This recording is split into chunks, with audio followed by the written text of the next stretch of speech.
We are back another video and अस्सलाम वालेकुम तुम सबको। तो गाइस लास्ट वीडियो में मैंने नोटिस किया वैलिडेशन के अलावा हमने बेसिक सब कवर कर लिया। मानता हूँ last video was not my best test, मतलब मैं उसमें बेस्ट नहीं दे सका, काफी अच्छे से एक्सप्लेन नहीं कर सका जैसे मैं कर सकता था। तो मैंने इसका एक सोल्यूशन निकाला। मैंने कहा देखो पार्ट टू वैसे तो बनाने की जरूरत नहीं है, लेकिन फिर मैंने सोचा देखो ऐसा करते हैं, जितने भी कोर कॉन्सेप्ट्स हैं उनका एक प्रैक्टिस एक्सरसाइज करते हैं। वैसे तो प्रैक्टिस एक्सरसाइजेज जितनी भी है ना, वो सारी तो मैंने तुम लोग को नोट्स के अंदर दे दी है। तो नोट्स के अंदर जितनी भी प्रैक्टिस एक्सरसाइजेज हैं वो है। तो अब मैं यहाँ भी एक प्रैक्टिस करता हूँ एंड इसी बहाने तुम लोग को वो चीजें समझ आ जाएंगी जो नोट्स में भी हैं। तो सबसे पहले आज का पहले टारगेट दिखाता हूँ तुम लोग को एंड तुम्हें लास्ट टाइम का भी समझ आ जाएगा। देखो लास्ट टाइम हमने समझा फॉर्म टैग क्या होता है। हमें समझ आ गया कि भाई फॉर्म टैग कुछ नहीं है, सिंपल एक एलिमेंट है जिसके अंदर हम बहुत सारे डिफरेंट एलिमेंट्स को यूज करते हैं और उन एलिमेंट्स के जरिए, यानी डिपेंडिंग ऑन किस तरह का वो एलिमेंट है फॉर्म टैग के अंदर, हम उस तरह का डेटा कलेक्ट करते हैं। एंड वो फॉर्म टैग क्या करता है, उस तरह का डेटा कलेक्ट करके बैकएंड को देता है। फिर बैकएंड का काम है उस डेटा के साथ क्या करना है, रिक्वेस्ट का रिस्पॉन्स क्या करना है, सही है ना। अब इसी बहाने एक कॉन्सेप्ट समझो। देखो जो फुल स्टैक होता है ना, वेबसाइट डेवलपमेंट, उसमें ये होता है फ्रंट एंड का क्या होता है काम। फ्रंट एंड एक रिक्वेस्ट सेंड करवाता है, यानी एक सिंपल रिक्वेस्ट जाती है। वो रिक्वेस्ट जाती है हमारे पास बैकएंड के पास, सही है। बैकएंड क्या करता है, वो देखता है कि भाई साहब हमारा बैकएंड के अंदर काम क्या है, what type of data we get और वी नीड। अब मैंने वी गेट वी नीड क्यों लिखा है, बिकॉज ये फ्रंट एंड में पोस्ट एंड गेट जैसे से रिलेटेड है। अब इधर तो हमें समझ आ गया कि फ्रंट एंड का काम है भाई डेटा जो हम दे रहे हैं वो डेटा कलेक्ट करना, एंड वो डेटा कलेक्ट होके एक एज अ रिक्वेस्ट फॉर्मेट में जाएगा बैकएंड के पास। बैकएंड हमें एक रिस्पॉन्स देगा, सही है। अब इसके अंदर ये जो मैंने तुम्हें इतना इजी बना के दिखाया, सही है ना, वो इतना इजी नहीं है। इसके बीच में HTTP request and status request, request response, मतलब एक छोटा बहुत सिस्टम है। जब तुम बैकएंड पढ़ोगे तुम्हें समझ आएगा। लेकिन फॉर नाउ तुम यही बोलो फ्रंट एंड से डेटा गया, वो डेटा फॉर्म्स के जरिए गया, बैकएंड ने वो रिक्वेस्ट ली वो डेटा वाली एंड एक रिस्पॉन्स दे दिया। तो फिलहाल के लिए हमें समझ आ गया फॉर्म टैग क्या है, फॉर्म टैग के एट्रीब्यूट्स। देखो एट्रीब्यूट्स तो हमें समझ आ गया, एट्रीब्यूट्स तो हर एलिमेंट के अपने होते हैं, सही है ना। हम फॉर्म टैग के एट्रीब्यूट्स पे आते हैं। एट्रीब्यूट्स उसके पास दो ही हैं। सबसे पहले ऐसा करते हैं, हम इधर ऊपर जाए ना, या ऐसा करो ऊपर भी नहीं जाते, मैं यहाँ पर अलग से एक फॉर्म टैग क्रिएट करता हूँ। फॉर्म टैग क्रिएट हो गया। फॉर्म टैग के पास दो तरह के मेनली एट्रीब्यूट्स होते हैं, एक्शन एंड मेथड। देखो एक्शन बहुत ज्यादा सिंपल है। जैसे कि मैंने कहा देखो बैकएंड किसी लैंग्वेज पे बना होगा। जैसे कि मैं कहता हूँ मेरे पास एक फाइल है। फाइल का नाम है एक्शन डॉट, मैं एक्शन नहीं, बैकएंड या सर्वर डॉट पीएचपी। अब क्या करूंगा, मैं यहाँ लिख दूंगा मैं सर्वर डॉट पीएचपी। देखो इसके अंदर पाथ की भी चीजें आती है, बहुत सारी चीजें आती है। बस फिलहाल सपोज करो कि ये डे 11 का जो एक फोल्डर है ना, इस डे 11 के फोल्डर के अंदर एक फाइल है सर्वर डॉट पीएचपी। जैसे कि मैं क्रिएट भी कर देता हूँ, सर्वर डॉट पीएचपी। तो क्या होता है बेसिकली, मेरा जो एक्शन का ये डेटा है ना, फॉर्म एक्शन मतलब जो फॉर्म के अंदर जो डेटा है, वो डेटा जाएगा इस फाइल के अंदर सर्वर डॉट पीएचपी पे। अब ये एक अलग सीन है कि हाउ यू कैन फेच, मतलब हाउ, मतलब ये जो डेटा है वो कैसे सर्वर प्रोसेस करेगा, कैसे अपने पास रखेगा। लेकिन हमारा फ्रंट एंड का कॉन्सेप्ट क्लियर। फ्रंट एंड में और कुछ नहीं, डेटा इसी के जरिए बस जाएगा, सर्वर डॉट पीएचपी। अब वो डेटा कैसे जाएगा, हमारे पास अब दो तरह के मेथड्स होते हैं। या तो हम गेट मेथड यूज कर सकते हैं या पोस्ट मेथड, दोनों एक तरह से सिमिलर हैं। अब इसके लिए मैं तुम लोग को यूज करता हूँ ये वाला W3 स्कूल। देखो ये हमें कहता है कि भाई जो पोस्ट है ना वो सेंड करता है तुम्हारा फॉर्म, जो फॉर्म डेटा है, HTTP पोस्ट ट्रांजैक्शन रिक्वेस्ट में। एंड जो हमारे पास गेट है वो अपेंड करता है form data URL name pairs में। अब मैं बताता हूँ कैसे। लास्ट वीडियो में तुमने देखा होगा कि जब हम डेटा भेज रहे थे तो हमें याद है डेटा यहाँ पर कुछ आ रहा था। फॉर सपोज ऐसा करते हैं, इससे भी इजी तरीका दिखाता हूँ कि मैं क्या कहना चाह रहा हूँ। HTTP URL से मुराद, अगर मैं यहाँ गया, मैं इसे गो लाइव करता हूँ। जब मैंने इसे गो लाइव किया तो ये देखो, अब मैं जब यहाँ पर ना कुछ भी करके, जैसे कि मैंने नेम डाला, पासवर्ड भी मेरे हिसाब से मैंने रिस्ट्रिक्शन रखी थी, है ना। अगर मैं सेंड दबाता हूँ वैसे वो एरर, हाँ लेंथ इसने का लेंथ, चलो इसकी इतनी लेंथ दे दी। इसे सेंड दबाता हूँ। हाँ, मैंने एज भी फिल आउट करने का रिक्वायर्ड रखा था, तो एज ऐसा करो 19 रख दो। अब देखें क्या सीन है। हाँ तो गाइस अब देखो, अब क्या हुआ, मेरा जो डेटा था एक गेट रिक्वेस्ट से गया था, इसलिए देखो मेरा जो डेटा है ना यूआरएल में जा रहा है, यूआरएल के जरिए ना बैकएंड पे जा रहा है, तो ये गेट कर रहा था। अब मसला क्या है, हम एक जो बंदा है वो तो देखेगा भाई इसमें तो सिक्योरिटी ही नहीं है, कोई हैकर मेरा कोड देख सकेगा, या फिर कोई भी और नॉर्मल बंदा, मैं अपने प्राइवेट पीसी पे काम कर रहा हूँ, डेटा भेज रहा हूँ, मेरा डेटा यहाँ से तो गायब, लेकिन वो देखेगा अच्छा तो साहिल का यूजर नेम पासवर्ड यहाँ पर ये है। एंड हमें याद हो ये जो यूआरएल्स होते हैं, ये यूआरएल्स हमारी हिस्ट्री में सेव होता है कि हम इस यूआरएल से इस यूआरएल पे गए, तो वो तो बंदा यूआरएल देख के ही समझ जाएगा भाई ये डेटा था इस यूआरएल के अंदर। तो इसके लिए हम इसको थोड़ा इनक्रिप्ट रखने के लिए पोस्ट यूज करते हैं, पोस्ट में इनक्रिप्ट रहता है। अब यहाँ देखो कुछ इसके डिफरेंशिएट्स भी हैं। वैसे तो मैं ऐसा करता हूँ, अब मैं इसमें और डिटेल पे नहीं जाऊंगा, बिकॉज देखो पोस्ट एंड गेट जो है ना, ये तुम्हें बैकएंड के वक्त ज्यादा काम आएगा। फॉर्म्स के अंदर बस तुम्हें समझ आ गया दो मेथड्स हैं, पोस्ट यूज करो गेट यूज करो, depending what your backend need currently, सही है ना। तो बस फॉर्म्स के अंदर बस यही काम था। अब फॉर्म्स के अंदर हमें याद है हमने मेन चीज पढ़ी थी, लेबल कुछ होता, हमने पढ़ा था इनपुट नाम का कुछ होता है। इनपुट क्यों, मैंने लेबल पहले क्यों नहीं बोला, इनपुट पहले आएगा। हम कहते हैं इनपुट, इनपुट का टाइप टेक्स्ट हो सकता है, नंबर, डेट, टाइम, बहुत सारे हो सकते हैं। जैसे कि मैं अगर इधर गया ना क्रोम पे, हाउ मैनी HTML इनपुट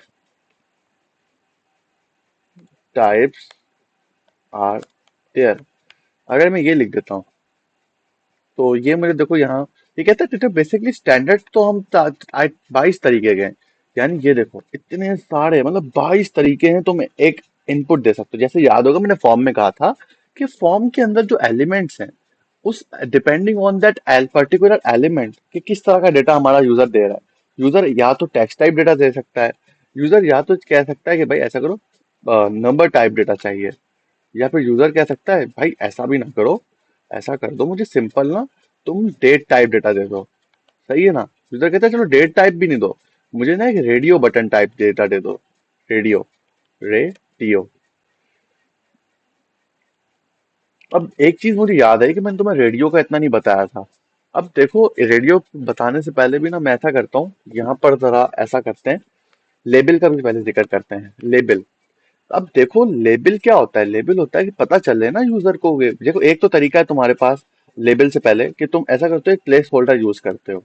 तुम प्लेस होल्डर यूज करने कर सकते हो, प्लेस होल्डर के अंदर लिख सकते हो user name, user name and यहाँ पर बी आर। अब बी आर में क्यों लिख रहा हूँ, कहीं बी आर लिखने का कोई इतनी कोई कॉम्प्लेक्स वजह नहीं है, बस मैं अपने कोड को थोड़ा ना अच्छा दिखाना चाह रहा हूँ। मतलब अपनी जो इसका आउटपुट आएगा मैं दिखाता हूँ आउटपुट क्या होगा। B R, control alt A, okay, फिर उसके बाद यहाँ गए डेट पे, और यहाँ बी आर करते हैं। ये देखो वीएस कोड का इतना अच्छा है कि ऑटो फिल्ड हो जाता है, तो को पायलट हो गया, वीएस कोड हो गया, तो इनके ये बड़े अच्छी काम है। तो फिलहाल के लिए अगर मैं इधर गया, तो जब मैं इधर गया तो मैंने प्लेस होल्डर पे यूजर नेम लिखा था। तो एक तो तरीका है कि आपको लेबल देने की जरूरत ही नहीं, प्लेस होल्डर से पता चल जाता है ये सीन है। लेकिन प्रोफेशनली ज्यादातर जो हम बनाते हैं वेबसाइट, वहां पर यूजर कहता है नहीं यार ऐसा करो, ये भी दो ना, ये अच्छा लगेगा, प्यारा लगेगा, डिपेंडिंग ऑन यूजर नीड। कुछ यूजर्स कहते हैं बस प्लेस होल्डर सही रहेगा, मतलब कुछ क्लाइंट्स कहते हैं कि भाई प्लेस होल्डर ठीक है। यानी प्लेस होल्डर से मुराद वो कहते हैं कि भाई साहब ये जो अपनी इनपुट फील्ड है ना, ये इनपुट फील्ड सिर्फ इसी के अंदर हो तो वो एस्थेटिक लगेगा। कुछ कहते हैं नहीं भाईजान बाहर रहना चाहिए, वो मजे का होगा।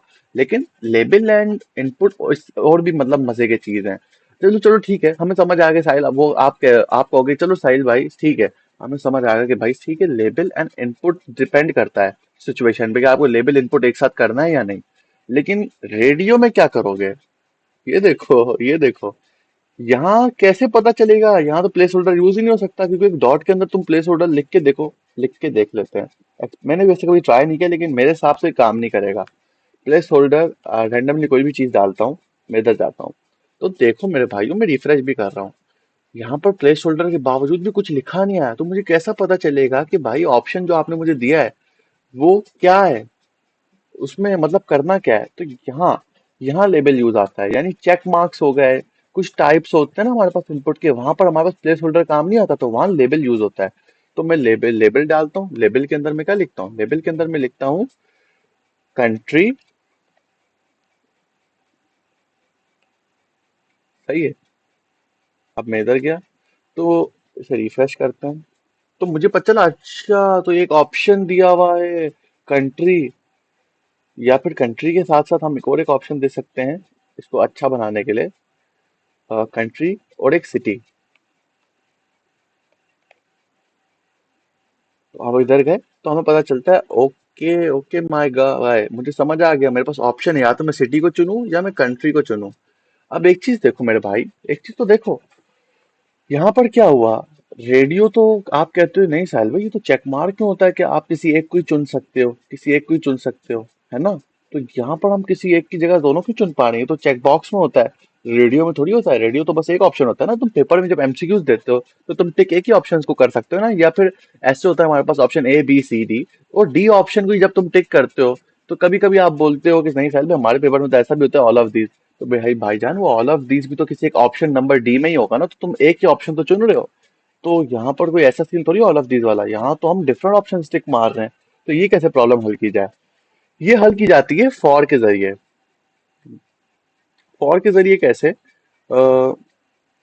ऐसा करते हैं इनको ना, नहीं नहीं फॉर के जरिए नहीं, एक सेकंड, सबसे पहले तो मैं कुछ ऐसा करता हूँ, इससे ना मैं कंट्री देता हूँ नाम, सही है ना। और इसको तो मैं दे देता हूँ एक आईडी। आईडी इसको अगर मैं दे देता हूँ कंट्री, जो मेरे पास फिलहाल है एक ऑप्शन कंट्री। तो एक चीज, पहले मैं ये वाला मसला हल करने से पहले तो मैं एक और दिखा दूं नेम का, कि अगर मैंने फॉर और आईडी एक जैसा रखा तो अब देखो मैं नेम, जैसे को यहाँ पर मैं सिटी पे क्लिक कर रहा हूँ तो मेरा ऑप्शन फिल नहीं हो रहा, लेकिन जहाँ मैं नेम पे फिल कर, इसकी कंट्री पे फिल कर रहा हूँ तो कंट्री का डॉट फिल हो रहा है। क्यों, ये इसलिए हो रहा है बिकॉज लास्ट वीडियो में मैंने बताया कि मैंने फॉर एंड आईडी को एक जैसा नेम दे दिया। अब ऐसा करते हैं, अब यहाँ पर नेम एट्रीब्यूट्स का भी इस्तेमाल करते हैं। नेम, अच्छा पहले सबसे पहले तो हम सिटी को भी वैसे ही ऑप्शन देते हैं, अगर हम सिटी नेम पे टिक करें ना, सिटी नेम को टच करें तो हमारा रेडियो ऑप्शन ऑटोमेटिकली ना रेडियो पे टिक कर दे। अब यहाँ देखो, सिटी पे भी क्लिक किया, एक सेकंड रिफ्रेश करना होगा, सिटी पे किया, कंट्री पे किया, ऑटोमेटिकली रेडियो टिक हो गया। लेकिन अभी तक आपने देखा साहिल भाई, चलो ठीक है मैं समझ आ गया, आईडी एंड फॉर की वजह से हम जिस अब लेबल एंड इनपुट के बीच में एक ऑटोमेटिकली कनेक्शन कर सकते हैं। यानी अब आप लेबल्स को क्लिक करेंगे तो ऑटोमेटिकली इनपुट आपका हो जाएगा। समझ आ गया। लेकिन अब हमें तो चाहिए किसी एक, मतलब हम चाहते हैं कि भाई ऐसा हो कि सिर्फ एक ही इनपुट सेलेक्ट हो, क्योंकि अगर मेरे पास पेपर में क्वेश्चन आता है, सही है ना, पेपर का क्वेश्चन मुझे कैसे, तो हम क्या करेंगे, मतलब एग्जाम में क्वेश्चन ऐसा आ गया, पी सेलेक्ट लोकेशन, यहाँ सेलेक्ट लोकेशन के बाद एक छोटा सा बी आर देता हूँ। एक तो ऑटो लोड होता नहीं, तो अब एग्जाम तो कहता है भाई एक ही लोकेशन चुनो, या तो सिटी या कंट्री। अब यहाँ पर मैं कैसे मसला हल करूँ। ठीक है, हमें लेबल एंड इनपुट के बीच में हमने कनेक्शन फॉर एंड आईडी के जरिए कर दिया, तो यहाँ पर अब मैं नेम नेम का इस्तेमाल करूंगा। अ, मेरे हिसाब से मसला नेम से हल हो जाना चाहिए। अगर मैं नेम को फिलहाल आई देता हूँ, मतलब आई रैंडम कुछ भी लिख सकते हो टैक्स तुम, और यहाँ पर भी नेम अगर मैं एक आई देता हूँ, और मैं इधर गया, मैंने रिफ्रेश किया, तो मैं अगर इसको चुनूं, हाँ ये देखो, तो ये भी कर सकता है। ना सिर्फ नेम, लास्ट वीडियो में तुम्हें याद होगा कि जो हमने नेम लिखा होता है ना, वो जब हम नेम लिखा होता है तो नेम एक वेरिएबल होता है, और वो सारा का सारा डेटा ना उस नेम अपने उस चीज, मतलब बैकएंड जो होगा ना, वो कहेगा कि अच्छा नेम क्या है, उस इनपुट का यूजर नेम है, तो यूजर नेम को ही यूज करेगा डेटा के लिए। और इसके अलावा नेम का काम क्या है कि तुम चाहते हो कि तो भाई तुम्हारा रेडियो एक ही सेलेक्ट हो, तो तुम दोनों रेडियो को ना एक जैसा same to same similar name दे सकते हो। तो सिमिलर नेम की वजह से क्या होगा कि तुम इजिली इजिली कोई एक सेलेक्ट कर सकते हो। अब एक चीज यहाँ पर चेकबॉक्स के लिए दिखा देता हूँ, सही है ना, चेकबॉक्स में कुछ ऐसा नहीं होता। बी आर किया, अगर मैं यहाँ इनपुट डालता हूँ चेक बॉक्स, और साथ में मैं एक लेबल डाल देता हूँ ऑप्शन ए, सही है ना। और ऐसा करते हैं, एक आई एम सॉरी, मैं चाहता हूँ इसकी और एक कॉपी बने, इसको पूरा सिलेक्ट किया, कंट्रोल आल्ट ए, ऑप्शन बी। अब चेक बॉक्स कहता है कि भाई ऐसा करो साहिल, मुझे चाहिए कि तुम, या तो तुम क्लास ए, तुमने सोसाइटी नंबर ए ज्वाइन की है या बी, या तुमने दोनों ज्वाइन किए, मुझे बताओ तो मैं कर सकता हूँ यार मैंने ए भी की हुई है, बी भी की हुई है, ठीक है। तो हमें तो पता चल गया, हमें पता चेक बॉक्स में हमें इसकी जरूरत ही नहीं है, चेक बॉक्स में हमारी मर्जी है टिक करे या ना करे, हमें ये नेम वाला सीन नहीं करना। लेकिन अगर तुम्हारे अंदर कीड़ा आता है, तुम कहते हो नहीं भाई, अगर साहिल भाई जैसे हमने नेम वाला सिचुएशन की थी, जैसे अगर हम इसको इधर इधर दोनों को भी आई ही दे दें, तो मतलब चेक बॉक्स की तो अपनी खुसूसियात ही खत्म हो गई। हमको एक ही चेक बॉक्स चुन सकते हैं, और चेक बॉक्स में तो ऐसा होना ही नहीं चाहिए, चेक बॉक्स में तो हम मल्टीपल चुन सकते हैं। तो करके दिखाता हूँ, अब तुम्हारा वाला भी तरीका करके दिखाता हूँ। ये क्या हुआ, हमने जब कंट्री के अंदर और सिटी के अंदर ये नेम एक जैसा दिया, तब तो कोई एक ही चुन पा रहे थे। लेकिन हमने बी एंड ए के अंदर नेम एक जैसा दिया, तो हम तो तब भी मल्टीपल चुक चेक कर पा रहे हैं। तो मेरे भाइयों, एचटीएमएल बेवकूफ नहीं है, वो जमाना गया, अब एआई का जमाना आ चुका है। और एआई से पहले भी ये मसला हल हो गया है, क्योंकि उन्हें पता था, वो डेवलपर्स, उन्होंने पूरा कोड ही ऐसे किया कि भाई चेकबॉक्स के अंदर ये वाला फीचर ही हटा दो नेम वाला। इसलिए एक चीज दिखाऊं, जब मैं एन डाल रहा था ना, एन, तो यहाँ मुझे ऑटोमेटिकली नेम लिखा नहीं है, सजेस्ट नहीं हुआ।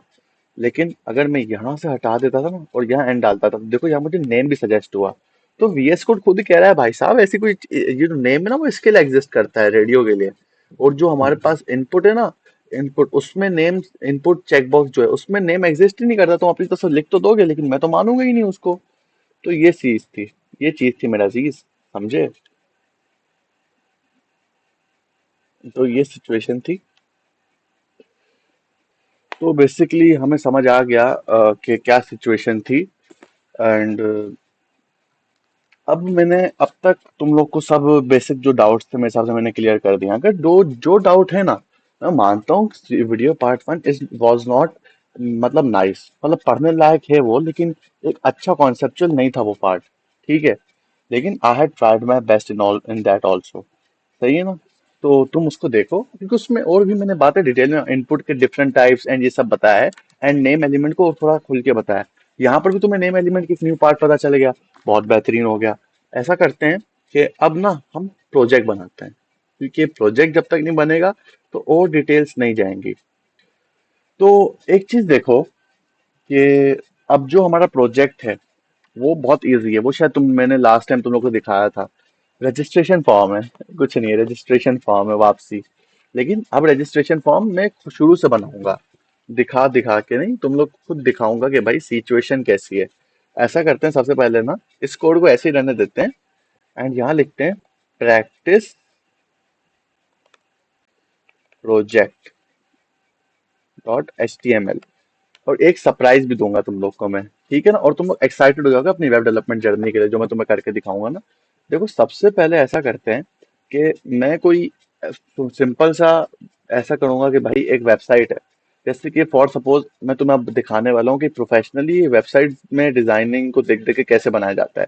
तो समझो हमारे डिजाइनर ने हमें इस तरह का एक फॉर्म दिया, वो कहता है साहिल भाई, देखो भाई मुझे चाहिए इस तरह का फॉर्म। अच्छा, एक चीज इससे मुझे याद आई, वैलिडेशन। देखो, वैलिडेशन एचटीएमएल फॉर्म्स में इतनी कोई करनी नहीं पड़ती, वही पोस्ट एंड गेट ही वैलिडेशन था मोर, सही है ना, उसमें इतना कुछ खास था ही नहीं। तो उस चीज का अगर मैं लास्ट वीडियो में जिक्र बेशक किया था, लेकिन हाँ, वैलिडेशन इससे अलावा और कुछ नहीं है। तो हम वैलिडेशन और कुछ नहीं पढ़ने वाले। मैंने और ट्राई किया, नेट पे सर्च करूँ कि तुम लोगों को डिफरेंट वैलिडेशन पढ़ाऊँ, लेकिन इन द एंड यार, एचटीएमएल एक हद तक ही पढ़ी जाए तो बेहतर है। 100% या 60%, मतलब 90% ना ही पढ़े तो बंदा ठीक है, 60% HTML is enough, more than enough. And more, काफी लोग 60% से ज्यादा ही पढ़ लेते हैं इसको। एंड वो भी गलत नहीं है, क्योंकि एचटीएमएल बहुत छोटे टॉपिक्स हैं, इतने टॉपिक्स ही नहीं इसमें पढ़ने लायक जिसमें तुम इतना टाइम लगाओ। देखो, टेबल्स एंड रोज मैंने एक बार पढ़ाया था, वैसे मुझे वो स्किप कराना चाहिए था, क्योंकि आजकल के जमाने में ना हमारे पास इतने अच्छे ऑप्शंस है कि हम एचटीएमएल के काफी टैग्स को यूज ही नहीं करते। तो ये भी एक चीज है। चलो, अब हम मेन चीज पे आते हैं। समझो मेरा डिजाइनर बोलता है साहिल भाई सुनो, चुपचाप से मुझे इस तरह का एक फॉर्म बना के दो। मैं कहता हूँ चल भाई ठीक है, तेरी अकड़ भी खत्म करते हैं। ऐसा करते हैं, ये प्रैक्टिस आया, हम बॉयलर प्लेट कोड लाते हैं, इसे बॉयलर प्लेट कोड कहते हैं ना, ये जो अभी एचटीएमएल बॉडी है, इसमें एक फॉर्म एलिमेंट क्रिएट करते हैं। इसके अंदर एक्शन कुछ नहीं है, अब ये एक्शन नहीं रखते, लेकिन चलो रख देते हैं। हमारे पास एक होगा, हमारे पास एक सर्वर डॉट पीएचपी एक नाम का हमारा एक्शन है, यानी इस फाइल में जाएगा डेटा।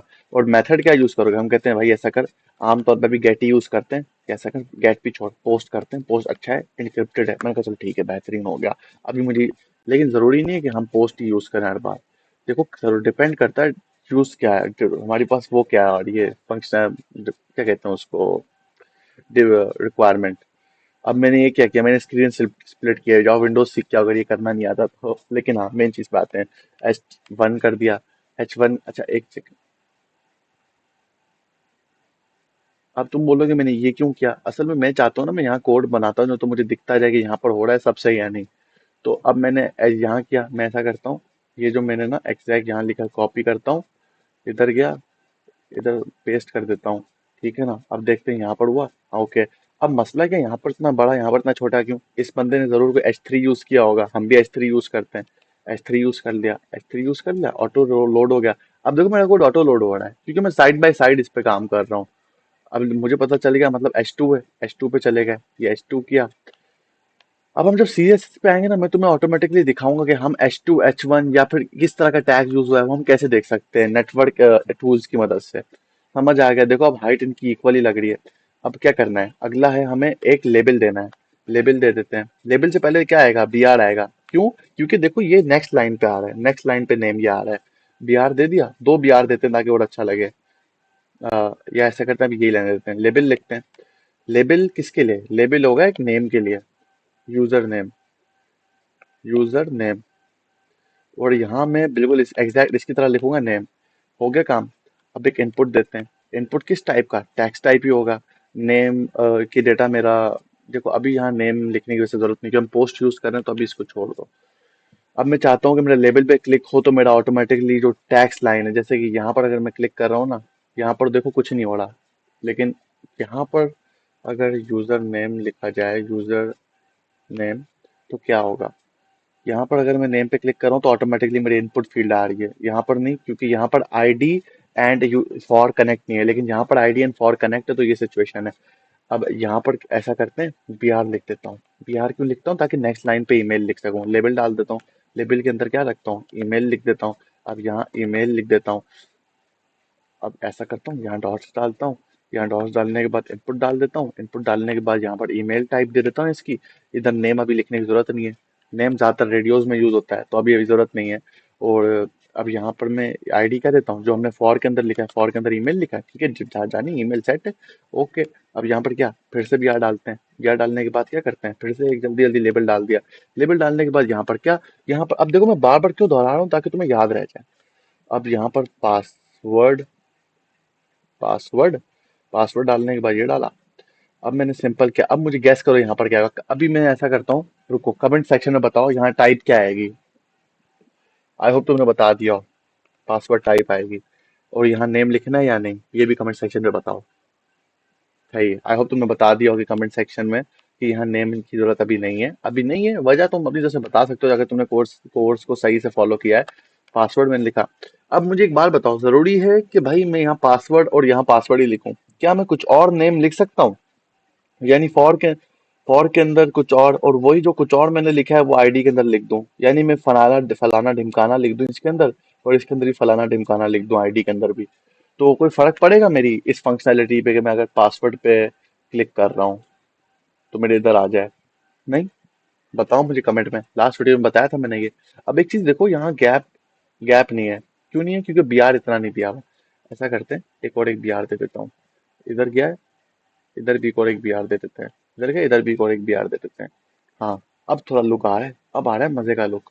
लेकिन स्टूडेंट रजिस्ट्रेशन फॉर्म में ऐसा करो, एक BR हटा दो। अब देखो, हाँ अब देखो, अब लुक पास आ रही है। ठीक है, ठीक है, हम समझ आ गए, साल में आगे बढ़ो। BR पे गए, BR गए, डबल BR देता हूँ। डबल BR दे दिया, ठीक है, बेहतरीन हो गया। अब जेंडर पे जाते हैं। जेंडर पे जाके क्या करें, सबसे पहले एक लेबल देते हैं। लेबल, इसका नाम होगा मेल। सही है। अब लेबल क्या है, मेल। अब एक चीज देखो, एक चीज, आई एम सॉरी, एक चीज नोटिस करो, यहाँ पर ये जेंडर मांग रहा है। सही है ना? अब सीन क्या है, ये कैसे होगा, मतलब जेंडर पे क्लिक किया तो कुछ हो तो नहीं रहा, ये जेंडर लेबल के अंदर आएगा या क्या?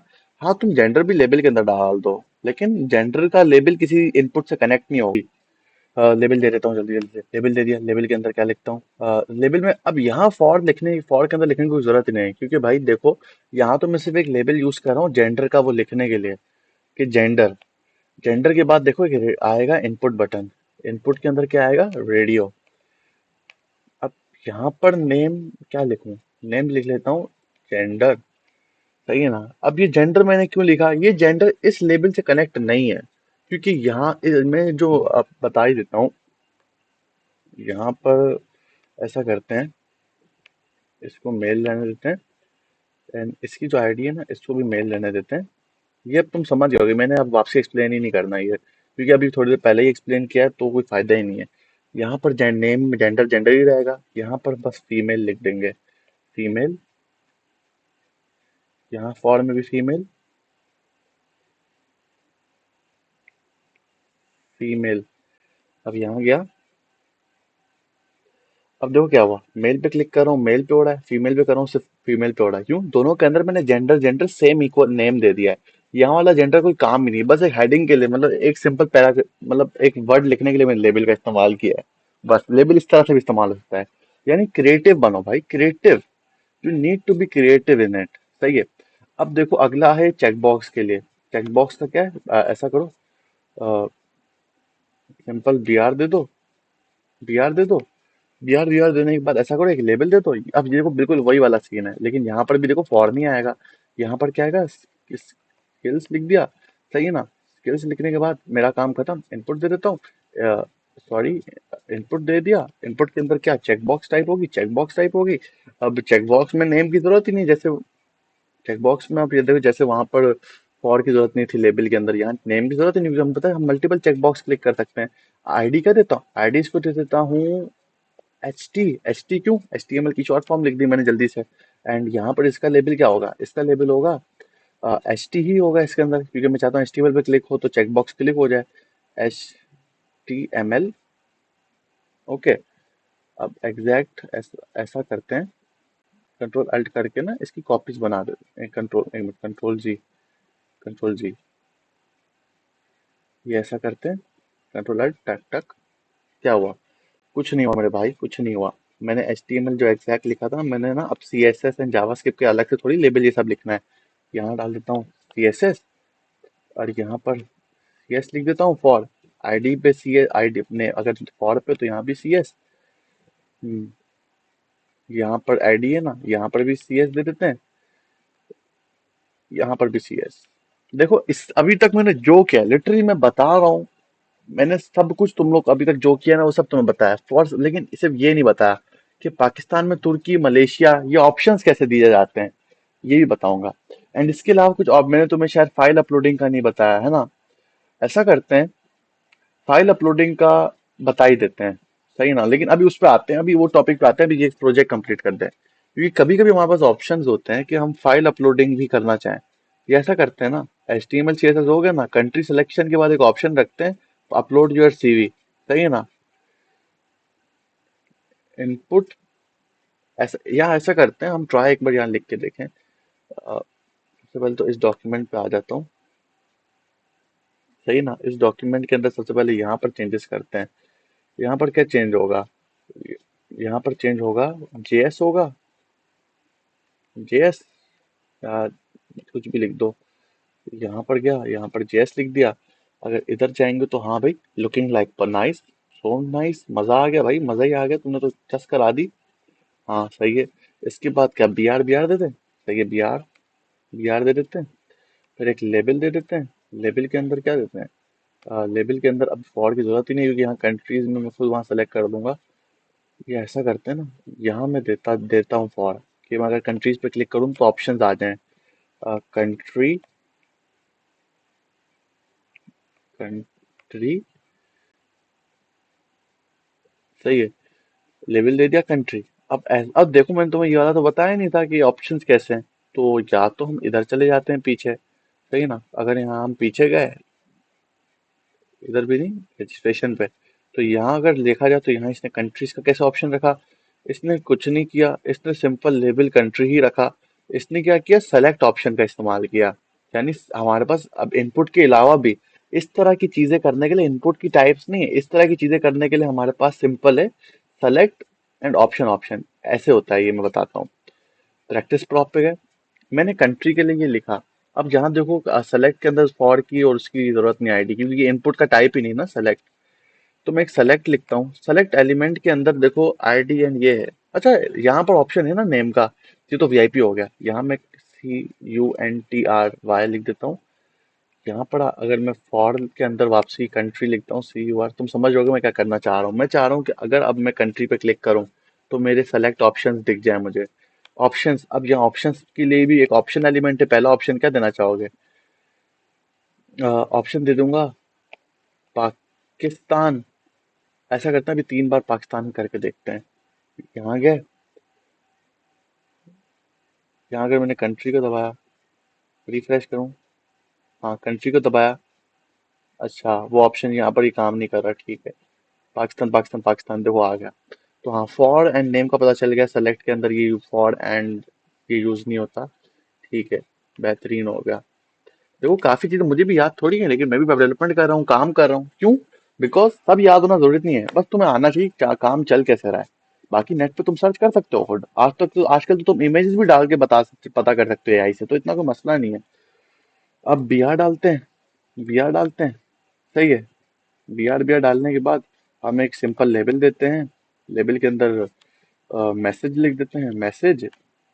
मैसेज के अंदर अब यहाँ हमें लिखने की जरूरत ही नहीं है वो नेम, क्योंकि यहाँ पर हम टेक्स्ट एरिया यूज करेंगे, इनपुट नहीं। टेक्स्ट एरिया कर दिया। टेक्स्ट एरिया के अंदर क्या करते हैं? टेक्स्ट एरिया को ऐसा करते हैं, रो एंड कॉलम। रोज इसको दे देते हैं 5, कॉलम दे देते हैं 5, यानी एक स्क्वायर मैट्राइज बन गया। इस तरह का होगा, ये एक्सपेंड भी हो सकता है, चाहे हमारी मर्जी। और यहाँ पर एक submit and reset button. Submit and reset कैसे हो सकता है?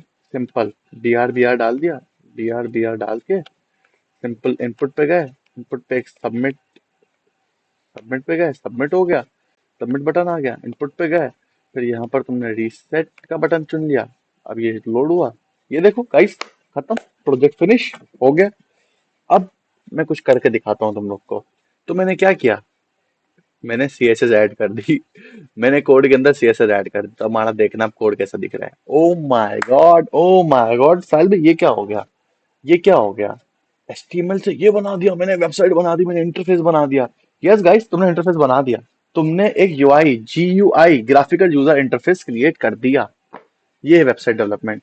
और कोड कितनी लाइनों में है? इतने से कोड, सिर्फ इतने से कोड। अभी तुम्हें ज्यादा ज्यादा लग रहा होगा, बट माइंड मी, मैं CSS का ऐसा VIP कोर्स बनाने वाला हूँ कि तुम्हें ये बहुत इजी बच्चों वाला खेल लगेगा।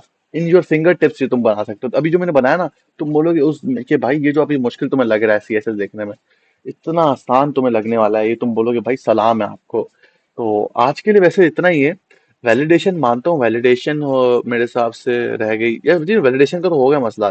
क्या रह गया था? इनपुट के अंदर फाइल ट्रांसफर, ये सब तो हम ये आगे कहीं देख लेंगे। और चाहो तो तुम्हारे ऐसे मैं होमवर्क देता हूँ कि तुम ट्राई करो कि फाइल अपलोड कैसे की जा सकती है HTML के जरिए। बहुत इजी है, 2 लाइन का कोड है, चाहो चेक करो नेट पे। सही है ना? कुछ नया पता चले मुझे बताओ, अगर मैं गलत बोल रहा हूँ, 2 लाइन का कोड है ना। तो ये भी, बाकी यहाँ नोटिस करो, यहाँ पर स्टूडेंट रजिस्ट्रेशन फॉर्म क्यों आ रहा है? क्योंकि तुम पता होगा, जैसे कि यहाँ मैंने स्टूडेंट रजिस्ट्रेशन फॉर्म ही लिखा है टाइटल पे। तो कोड तुम्हें CS मिल जाएगा, जीपीटी पे जाओ, मतलब जीपीटी पे नहीं, क्या कहते हैं उसको, गिटहब पे तो जाओ, गिटहब से लो कोड, चेक करो, दोस्तों को दिखाओ, स्वैग करो, लिंक्डइन पे अपलोड करो, मजे करो। एंड नेक्स्ट वीडियो जल्दी आ जाएगी। तब तक के लिए टाटा, बाय बाय, अल्लाह हाफिज।